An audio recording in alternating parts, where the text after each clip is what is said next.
নমস্কার বন্ধুরা, নিরিকশন ডায়াগনস্টিক লামডিংয়ের তরফ থেকে আপনাদেরকে স্বাগতম জানাচ্ছি। আজকে কথা বলবো একটি বিশেষ ভাইলের বিষয়। এই ভাইলটির নাম হচ্ছে গ্রে ভাইল অথবা এসএফ ভাইল।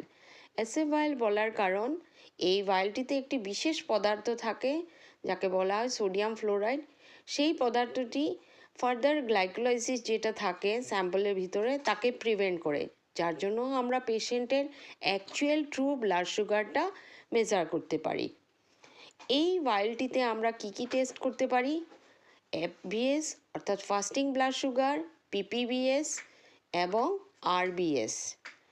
ফাস্টিং আর কতটুক স্যাম্পল আমরা ব্লাড সুগারের জন্য ব্যবহার করব বা কতটুক ব্লাড আমরা পেশেন্ট থেকে ড্র করব, শুধু 2 ml ব্লাড নিলেই আমরা সমস্তটা ব্লাড টেস্ট করতে পারবো। অর্থাৎ ব্লাড সুগার টেস্টটা 2 ml-এই সাফিসিয়েন্ট।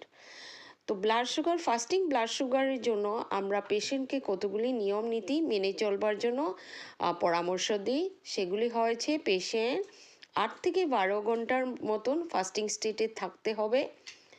পেশেন্ট কোনো ধরনের ধরেন মদ্যপান এবং ধূম্রপান যাতে না করে, পেশেন্ট যাতে ভালো ঘুমোতে পারে টেস্টিংয়ের আগের রাত্র, এবং তার যাতে কোনো ধরনের মানসিক চাপ ও দুশ্চিন্তা না থাকে, কারণ এইগুলি জিনিসেই ব্লাড সুগার ভ্যালুতে অনেক এফেক্ট করে।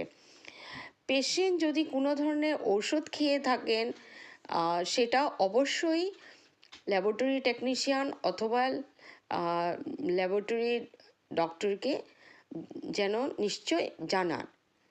আজকে এটাই রইল ভিডিওটি দেখার জন্য অনেক ধন্যবাদ।